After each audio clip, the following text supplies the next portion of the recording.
ReTrekking Season 1, Episode 13. Angel 1. It's actually episode 14, 14? you fool. Oh. Also, you completely forgot to do your little intro thing. What's going on, This Tyler? episode doesn't deserve it, man. This isn't... You don't just get the melody. You don't if you're just this get episode. a No, it doesn't deserve it, so... It was skipped intentionally. It's just funny because we haven't done that for any of the other episodes we thought were absolute crap. Yeah. Spoiler warning. Well, I don't know. Are you summarizing it, or do you want me to? I didn't write it down, but I can go through it. I'm going to summarize it because you summarized the last one, so... Alright, go. Get it over with so we can get to bitching.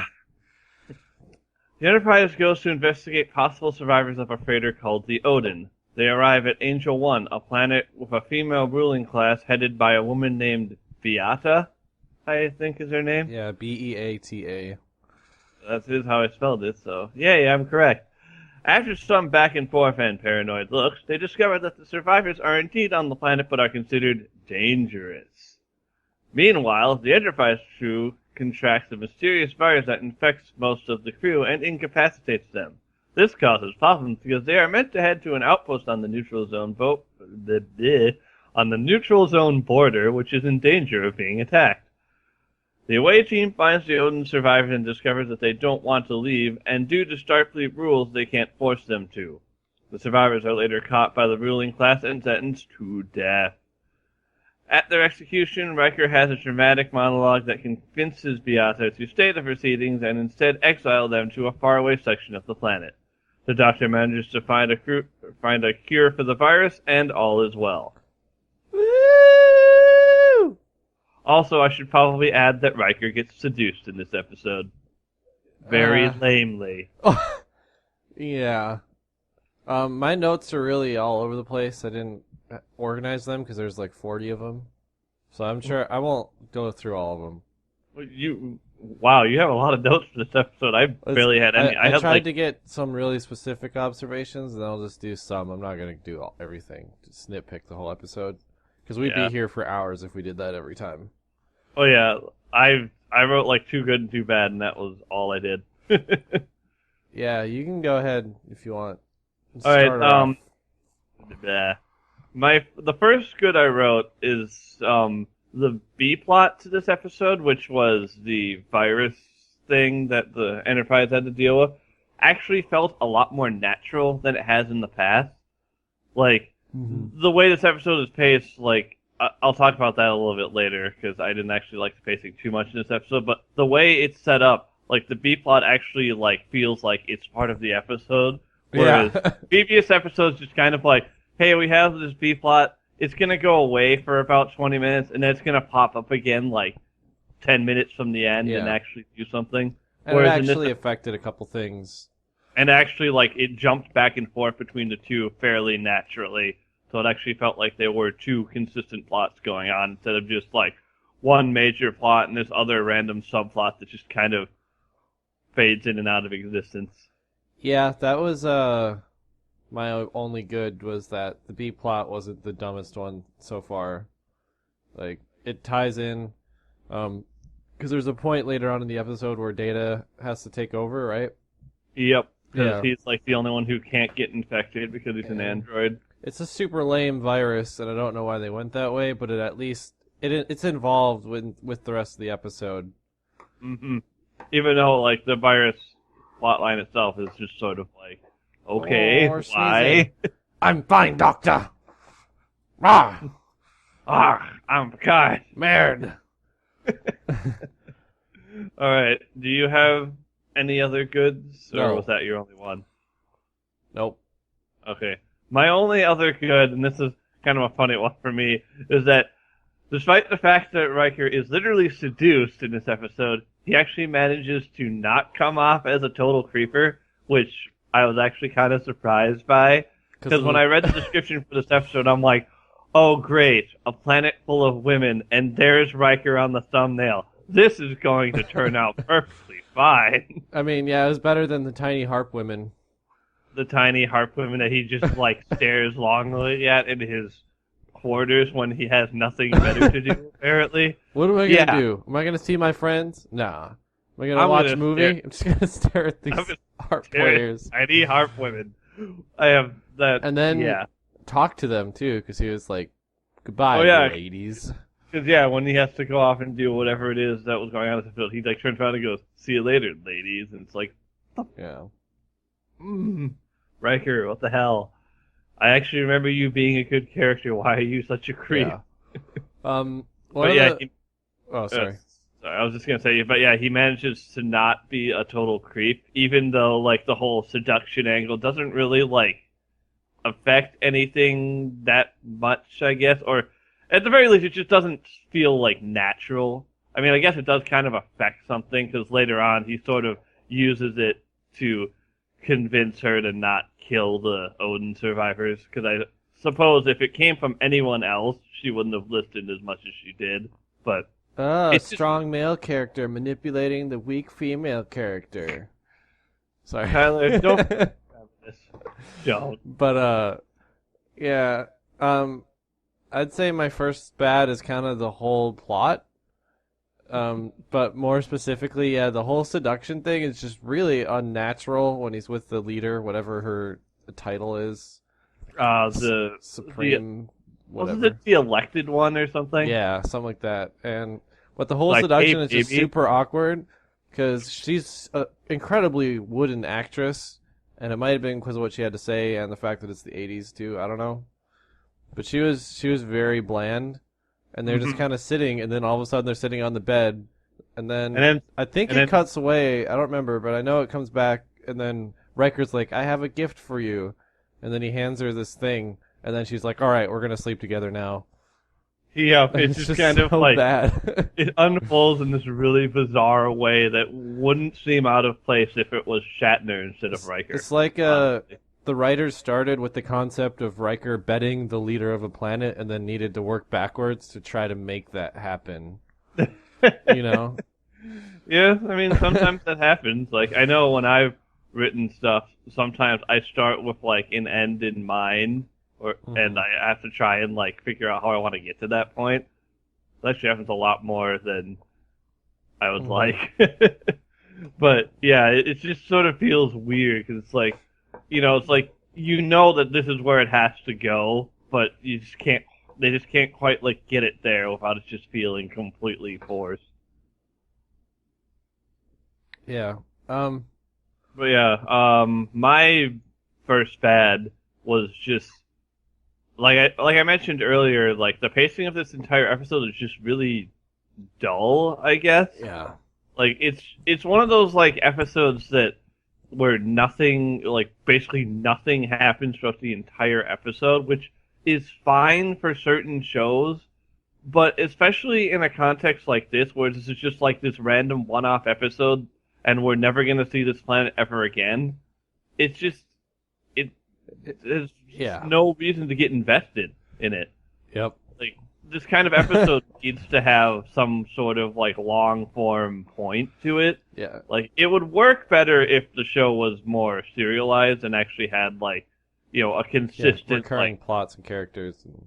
And... But like with this just being like this, random one-off episode that's never going to be mentioned again, it's just why do I care? Like Yeah. this episode is boring, and that's all I can really say. Yeah, it's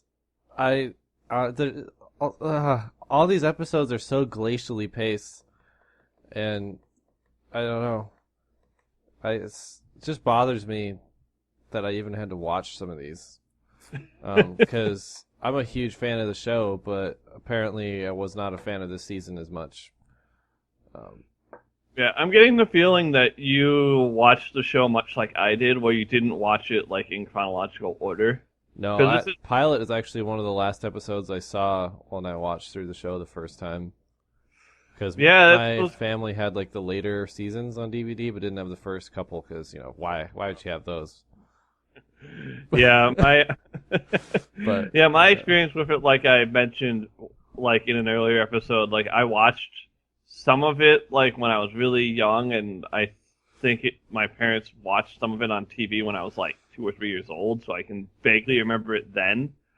But most of my memory of the show comes from when Spike TV was airing reruns of it back when I was in like late high school, early college, and I used to watch it when I got home. So that's where most of my memory of the show comes from. And of course, they didn't air things in chronological order, so it sort of jumped around. So I would get, 80s episode here, 90s episode here, series finale here, season 1 episode here. It was just kind of all over the place. Yeah. So my other bad, before we diverge too much, the whole subplot thing of these anarchist people who are survivors of the Odin being wanted fugitives, it just made no sense to me, and I don't know if you're quite in the same boat, but they never really explain what it is that they did wrong or how they're anarchists, besides that they just don't like some rules. So basically we're led to believe that they came to the planet, and then they kind of, just joined their society for a while, and then eventually they were like, we're leaving society, and then they were like, you're bad now, and we want to kill you. And it's not explained like any further than that. Yeah, they just go away, bad people. It's very much like surface level sort of like political thing going on. Like there's never any specific details going in other than that they just don't like the fact that men are treated the way they are on the planet. Like I know one of the survivors, the main survivor you see, his name's Ramsey. He said something about that, like, have you seen the way men are treated on this planet or something? And supposedly you're left to infer that that's, like, what they're doing, that the ruling class doesn't like. They're basically reverse feminists, honestly. Yeah. Is what I imagine they're supposed to be. I just don't get why the planet would be okay with people landing and chilling for a little bit, but they're not okay with other people. Like, how many survivors were there? Like 5? Yeah, like 5 or 6. That was enough of a problem to have the whole planet come after them? That just doesn't make sense to me. I don't think they thought it through very much. No. Like, we gotta shoot out an episode. We got a week to film it. Let's go. Yeah, it was, and it was also kind of one of those things where it was sort of jam-packed up with that other plot line, which we'll talk about in a moment here, because that's actually the source of my other bad. So, but yeah, it's sort of jam-packed with that whole other plot, so they don't really have much time to say, hey, this is, the exact reason and what they do. But yeah, it never really does explain it. It's just kind of there. It really was aggravating because the show was moving so slowly. Like, I feel like they could have taken the time to at least explain some of this. Yeah. It was already moving the way I phrased it before. It's just a glacial pace. Like it was, I don't know. They could have used the time much, much better, I believe, anyway. Yeah, this was definitely not the strongest episode. I actually didn't hate it as much as I thought I was going to, and that might be partially because I went into this episode thinking, this is going to be absolutely terrible, because just from the description I could tell, like, this was not going to be one of the episodes I was going to like, but I was actually sort of like it's I guess. It's not Code of Honor. It's not Code of Honor, it's not Justice, it's not... There was one other episode in there that we absolutely freaking hit. Haven, that's what it was. The holodeck one was pretty garbage, too. Yeah. But it's, like, not on the same level as those, but it's nowhere near the level of the ones that we've actually enjoyed. So. Yeah. But yeah, my second bad, and this comes from the virus origin, the virus plotline thing, but the origin of the virus is never clearly explained. Yeah, it's just there, infecting. You're meant to infer somehow that Wesley and the one kid on the holodeck somehow contract it first, and then it spreads throughout, the rest of their classmates. But it's never really explained, what the virus is, where it comes from, or anything like that. It's just... Because they were on generic. The holodeck before it showed up. Yeah, so because at first I was wondering... at first I was wondering, why are we even, getting this little snippet of Wesley on the holodeck? It doesn't, make any sense. And then suddenly when the virus popped up, I was like, oh, okay. I can kind of see that. But where the hell did this virus come from? Did it just magically come from the holodeck? Yeah, I don't know. I 'Cause, was I mean, we have. really. Oh, there's that part of me that wished Wesley would have died from the virus. Well, you're always a sadist in that regard when it comes to Wesley. I mean, I'm no fan of him either, but you like Yeah, the virus. you're on Though, another level from me. the all of this episode was not really thought through. Plus all the Romulan stuff. There's this like Romulan crisis going on Oh yeah, that they that have to keep go you. stop. And for some reason, there is going to be fighting. Maybe That So- would have been a more interesting episode, like actually seeing that play out. But I don't believe we do. Yeah, because you the don't next even see the Romulans. They're just mentioned. Yeah, because like if this was a modern show, I would expect that this episode would be leading up into that. But seeing the description for the next episode, I know it has nothing to do with the Romulans. Instead of Angel 1, this episode should have been called Vaguely Bad Stuff. There's like a kind of bad illness. There's anarchists who are sort of bad for some reason. There's a bunch of other things that are not explained at all. Actually, isn't there an episode at the end of this season that deals with the Romulans? I don't even remember. Hope so. They're one of the better parts of Star Trek Yeah. lore, so. Do you have any other serious observations? I got a lot of little notes. Not that I can really make. I mean, those are the four things I wrote down. I just honestly I couldn't find much to say about this episode at first because it was just so like, we're doing stuff, blah blah, talking. I thought it was interesting that Picard mentions that the Federation wants Angel 1 to be in the Federation. But, yeah, I don't know. I guess because it's close to the neutral zone, because they talk about the Romulans. Yeah, he So- does mention that at the very beginning of this episode. So if but there's one interesting thing that came out of this episode, it's that for like first time people would be setting up a later appearance of these big bad Romulan people who are doing more vaguely bad things. You know? they're vaguely bad, vaguely bad ways. Yes, excellent. I have a question for you though, Dylan. Yes. What is Worf's job at this point in the show? I am honestly not entirely sure. 'Cause sometimes he's Like- doing security, and then he's flying the ship, and then he's back at the tactical, and then he's on the away teams, and then I don't know. He's just like the interchangeable like red shirt guy as so far it seems like. Yeah, But yeah, most of the time we see him he's sitting at the what is that station? tactical behind the captain's chair. No, most of the time I think he's like sitting up front with Oh, on the helm. Maybe I don't. I have a hard time paying attention in some of these episodes. yeah, he kind of like switches places every now and then. Like I think he switches out with Tasha when she goes and does whatever, so that's when he's standing behind the tactical. But yeah, he doesn't really seem to have a assigned post at this point because, like we've said before, he doesn't seem to have a real like. Yeah, he's a very minor character. Whereas we know he becomes like a major character later on. He's So. kind of similar to how O'Brien is later in the show. Oh, O'Brien, yeah. How he shows up pretty regularly for a while. Yeah, I don't think we've even seen him yet, have we?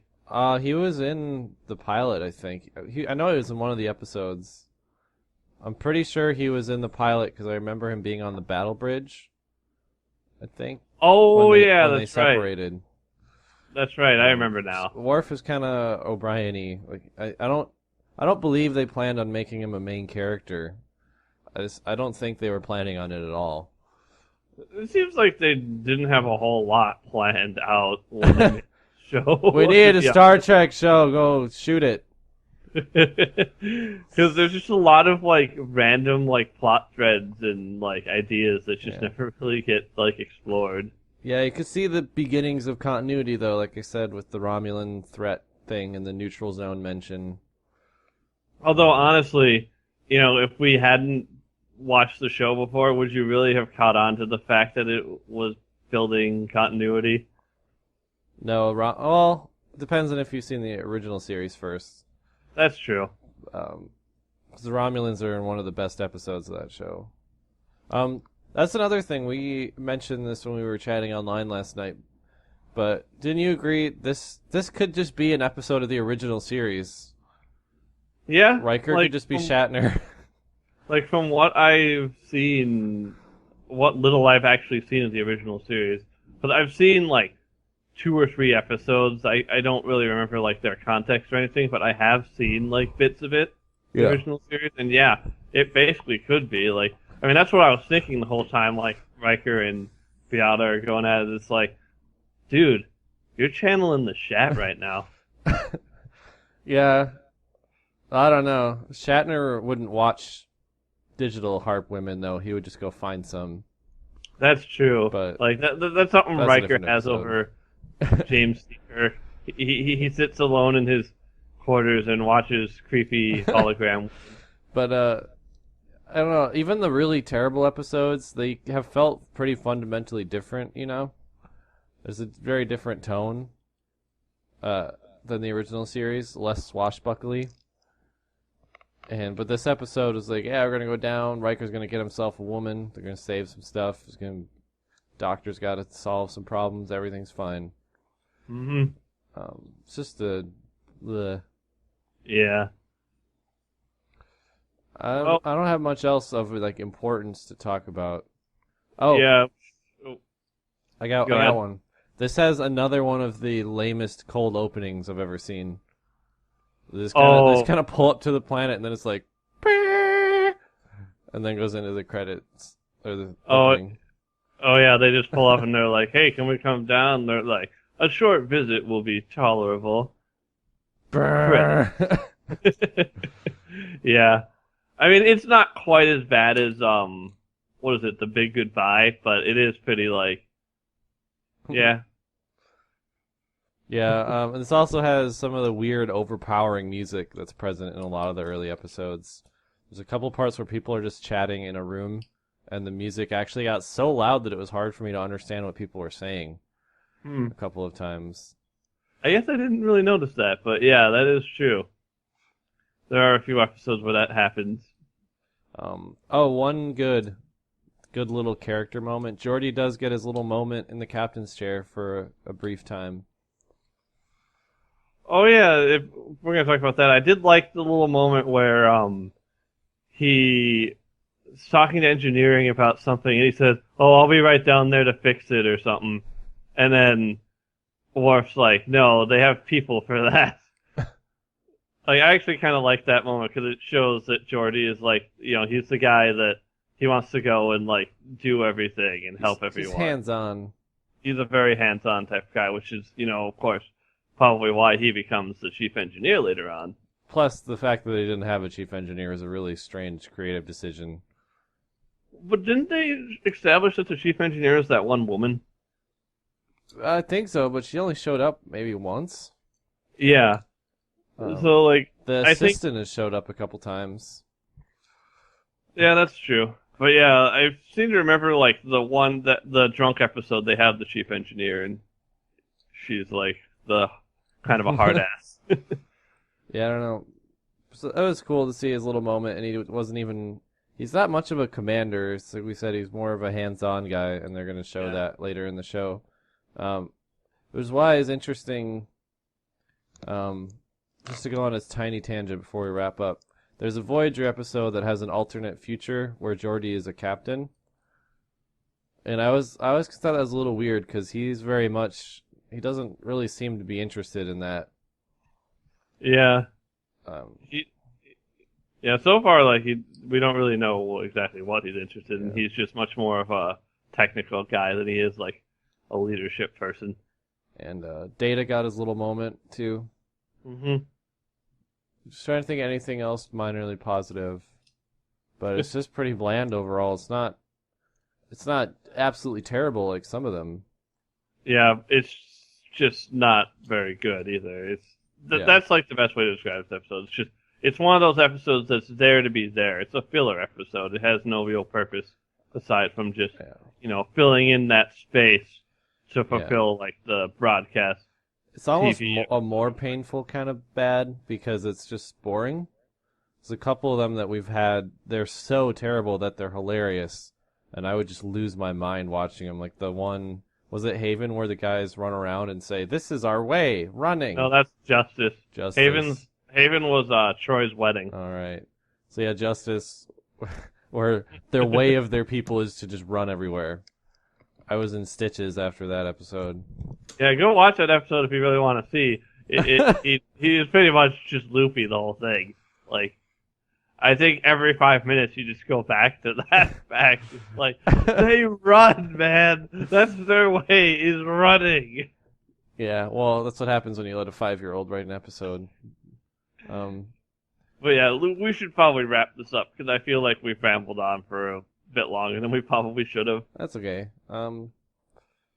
Yeah, I'm just trying to think any other character moments, but there's really no character development yet. Yeah, that's one of the big problems with this episode too, is that for this episode to work, there has to be some kind of like character development, and Riker is really the only one that actually has any like big character moment. He showed that he can bag real women, not just holographic women. Yes. No, I'm talking about the fact that like, he gives it that whole little speech at the end about, it's not revolutionary, it's evolutionary, I think was what he was saying. Because yeah. Well, that's an important thing, though, too. It does show that he is a skilled negotiator, and not just by betting people.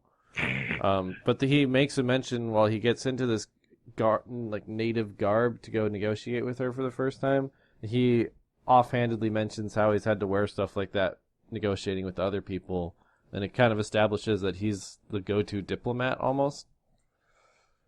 Yeah. Well, because he's made it clear that he would prefer to put himself in danger over the captain. Yeah, until they just totally forget about that later on. Yeah. But yeah, I don't know.